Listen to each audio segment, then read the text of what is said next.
Microsoft Word 2003 Collaboration Part 2. We continue in our second video here in the series on collaboration by taking a look at our review pane and a few other things, because ultimately, eventually, we want to be able to merge our documents and accept or reject those changes. Here in part 2, we're going to take a look at the review pane and how that helps us keep track of which one of our reviewers or editors did what and how and when and all that kind of stuff. We're going to also take a look at how we compare and merge our files. In the previous video, remember we had someone using that file, so we had to kind of open up our own copy and then use it to merge later on. We'll see what happens when we do that. And then also we're going to just take a few minutes to look at some of the options that we have, not only for tracking and changing, but in the overall general Word 2003, how that all works together. We've been doing a lot of reviewing, we've been doing a lot of changes, and we're tracking those changes as part of our collaboration. But some of the things that we haven't done is showing you how we can change some of the options instead of using the balloons over here to the side that we have and the different comments and things like that. We can also use some other features as well, and we'll look at those. And then a little bit here we're going to show you how to merge and compare documents that have now been formatted and changed and track those changes. Now notice right now we've got everything over here on the side in balloons. We've got our formatting, our inserts here, but then we show what was deleted, the comments that were made by the two different people. Right here's one's made by my lovely bride Debbie, and then here's one's made by me. Here's stuff that's deleted, formatted, yada yada yada. So by the way, if you never noticed, yada yada yada never makes it into the particular text here. So what we're going to do is, instead of using the balloons, or if we want to be able to review, we can use the reviewing pane. Now what this does is it opens up down below the reviewing pane, and notice up here we have, or take a look up here, you can see here's our document, so we can scroll down through here. I can always turn my balloons off if I want. Some people like to do that, or you can keep them going at the same time. But down below here I've got the reviewing pane. Now right now you can only see pretty much one at a time. The first thing that was done was it was inserted what says instruments are necessary for musical enjoyment. I can click down, and then we did another formatting in English. Oh, here's one that I did. It's marked a little bit by red. Here's one that's done by Debbie. Comments, deleted. All the changes that have been made onto this document are down here under the reviewing pane. Now what I can do is I can, number one, if I want to see a little bit more, I can take my mouse, grab it, move it up just a little bit, so that way I can see more of this, and then it's kind of split a little bit more halfway on everything that I wanted to do. Now if I click on this, notice what happens. As soon as I click on this particular one, it says, oh, you want to go to this one. And let's say I want to come down to this comment. I click on it, it takes me to the comment. So this is a great way for you to maneuver, not just individually, but go and specifically find one particular thing in the review pane right down here to jump to. And I can jump to it here. Now, if I didn't want to do that, remember up here I said you've got these previous and next buttons. That was on that previous video. We kind of showed you this. I can go ahead and click next, goes to the next one, go to next, goes to the next one, next, next, next, next. You can just keep going, next, next, next, next, next, or previous, previous, previous.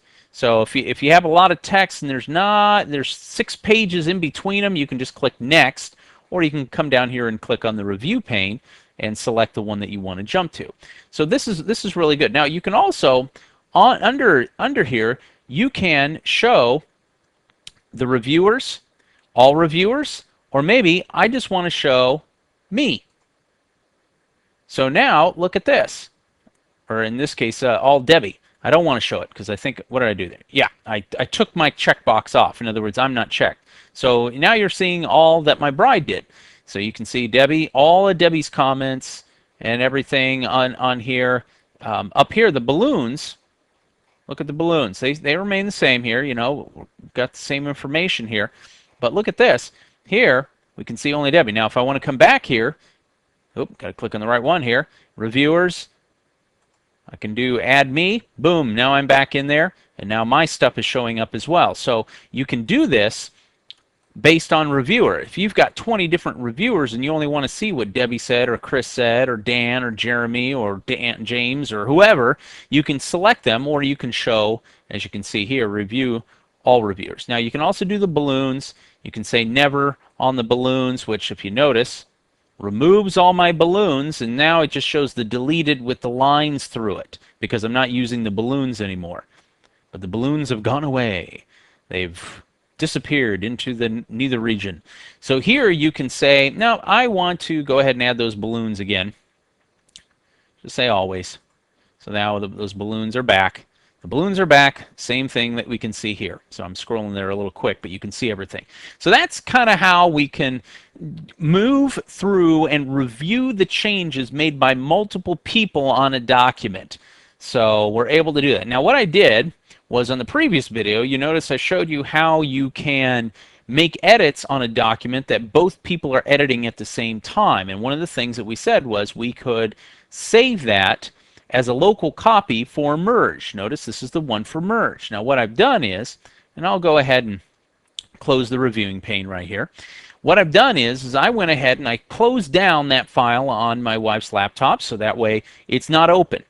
Now I want to go ahead and now I want to merge the two. I want to compare and merge these documents, the version I've got and the version she has, because I've made changes here for me, but they're not necessarily reflecting on her document. She might not know that, and I might not know any changes that she might have made. It's possible. So, you know, we want to merge and compare our documents. So how do we do that?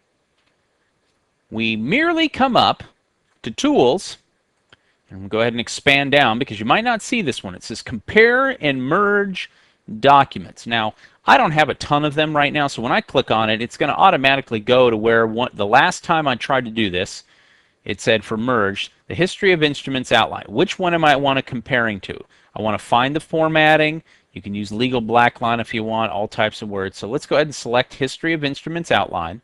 And I say, now watch this, you got a drop down. You can do merge, merge into current document, merge into new document. So you have several options that you can do. You can either merge, in other words, I can merge into that document can merge into mine, or we can merge into a new document. So these are the choices that I have right here by simply clicking. If you just click merge by default, it's going to go through and say, all right, we're going to compare the two and put them together into that document. So let's go ahead and just merge this into the current document. So I select on merge into current document. It goes through and it finds all the different changes, and it now adds this information into, look at this, into my document. So any changes that were made are now added to my document. Now I had her delete a few other things and add a few different things like this and comments and all kinds of fun stuff. And when you do this, all you've done is now you've added all the changes. Now this is good for, I just showed you with 2 people. But I can also do it with multiple people. Think about this. Let's say I send this history of instruments document out to 4 different people. I can then go and select all those individual documents, merge them. All the changes are then showing up as tracked changes, just like we see. This would open up, and I'm able then to see all the markup. Now the markup right now shows up like this. Persians were quite good at building harps. Here's the comments. All this information is now showing up, and again, I can come up here to my review pane and then see the different changes that were made at different times on different documents at different spaces and whatever I need to do. But I can also see what this document will look like when it's final. Notice it says final showing makeup. Final showing, I almost said makeup. Yeah, it's got a lot of makeup on here. No, final showing markup. That shows all of this thing. Final, if I do this, it says if I accept all the changes, don't reject them and accept them, this is what it's going to look like. So I click final. Look what happened. Here's the Persians were quite good at building harps. You can see that. No comments here. I don't see anything like that. It's all as it would appear if I printed this document out. Now this is all under my viewing markup. This is your display for review. Now I can also do it again, hit final showing markup, and it shows all my little codes and things that I have here. And I can also do Notice this, original showing markup. So if I want to see what the original document looked like, it'll show me what my original document looked like with the markup that I have here. Inserted. It tells you this is what I have an insert here, but notice it doesn't show up. You don't see it. This is what the original was before we ever started doing anything. We inserted this. Here's what it had with the deleted, the comments, you know, all that kind of stuff is all right there. So that's what the original, or you can just show what the original looked like. Check this out. No comments, no nothing. This is my original document back when we started, before we had any of those changes made.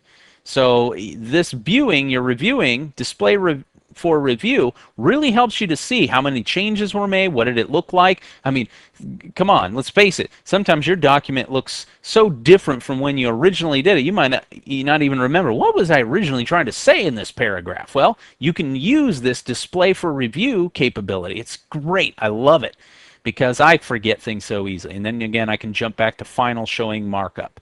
And again, all my changes are right there. Word remembers this information.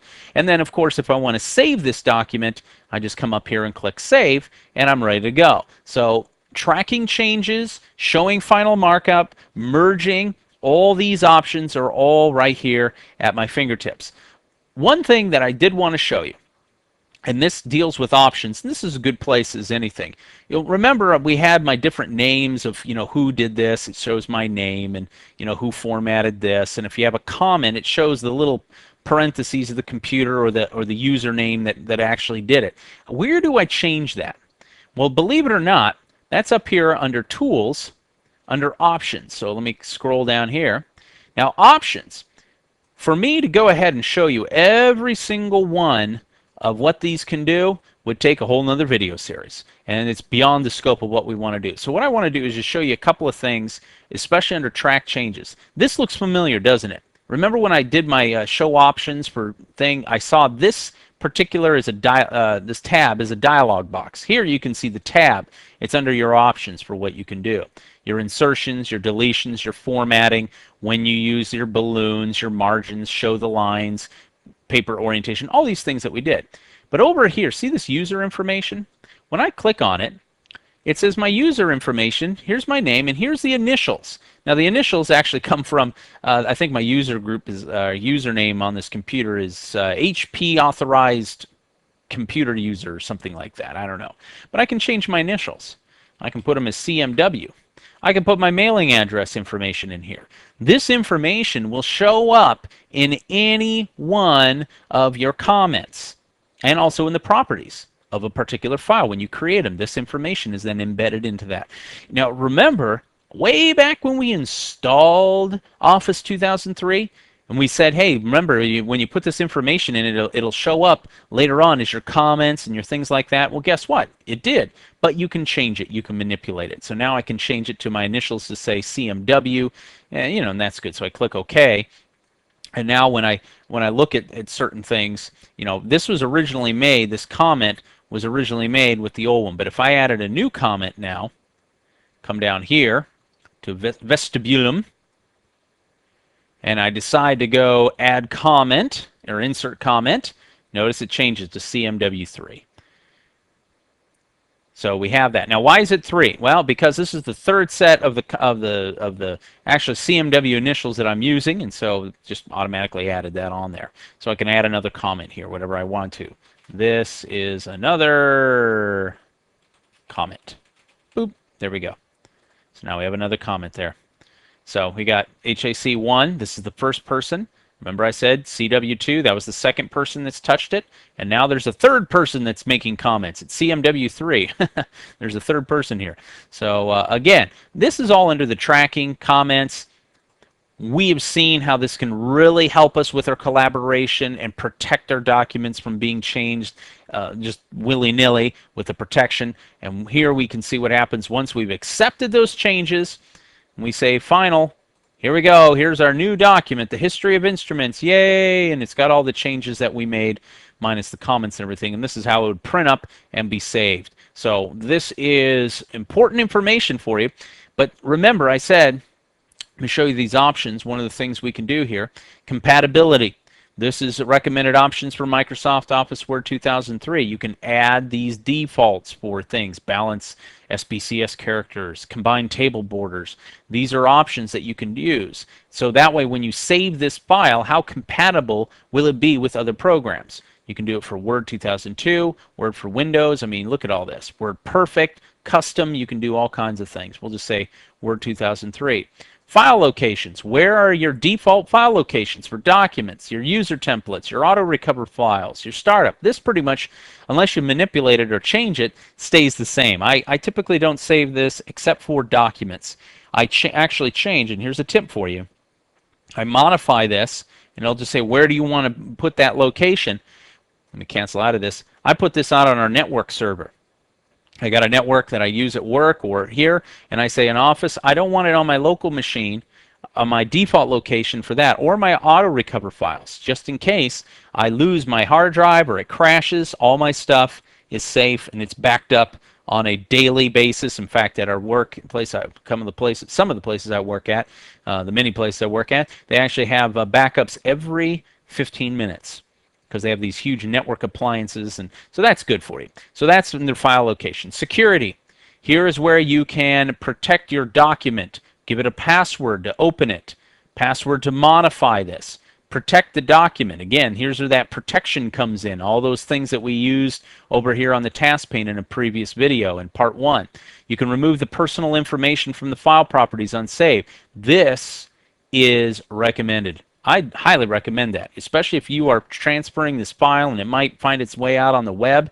Remember how it showed you on my user, come back to user information, and it might have my mailing address on that. Oops, don't think I want that just kind of in the properties.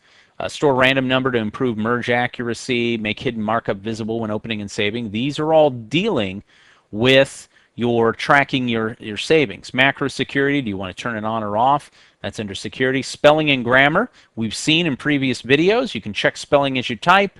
You can check your grammar as you type. You can check grammar with spelling. These are all options that you can use with spelling grammar. We've seen this before. We have our track changes one that we've seen. Then you have view. How do you want to view it? How you show the smart tags, animated text, the vertical scroll bars, windows and taskbar, field shading, formatting marks. Which ones do you want to show? Well, we already know that formatting marks is when we click on here, it'll show those things. Print and web layout options, outline and normal options, wrap to window. These are all things, and again, we could do a whole bunch of different videos all on these things. General, how you like things to appear, recently used file list, allow starting and reading layout, editing, typing replacing selection, which is also changeable down here on overtype. Printing, do you want to do draft output, allow A4 letter? I mean, just all these things are options that you have. And, I don't want to bore you with all the little intricate details, but the best thing to do is if you ever go, hey, I want to know how to use some of these options. One of the nice things and advantages of utilizing this is that you can use the help file and just type in this update links, and it will come up and give you information about what the information is for field codes or hidden text or save options, embed smart tags. What's that all about? Save the smart tags as XML properties. Just type that into help, and it will let you know exactly how you can do this and what it means, which is kind of cool. So we click close, and back we are to our ancient history, our history of instruments, the track changes, the collaboration. It is all done. Whenever we're doing some collaboration, we do need to keep track of who's who and doing the reviewing. So the review pane is definitely something that will help us out with keeping track of who said what and who inserted and deleted, and we can even review only one reviewer, or we can take a look at everybody all at the same time, or maybe just a series of people. Then once we've done that, we might want to compare and merge what everybody did on the individual documents that they did. And so we can go in and say, all right, I've got my original here, and now I'm going to take what Dan did, I'm going to take what Jeremy did, I'm going to take what James did, and I'm going to compare them and merge them together into one single document. And then finally, we kind of touched base on not only our options for tracking changes, but also some of the options that you might face on, well, what do I look like when I make a comment? Whose initials, whose name appears there, how to change that. We took a look at some of the other option tabs that you have, and how you can use those, but yet at the same time just kind of give you a nice overview of those. I hope this has been informative for you, and I'd like to thank you for viewing.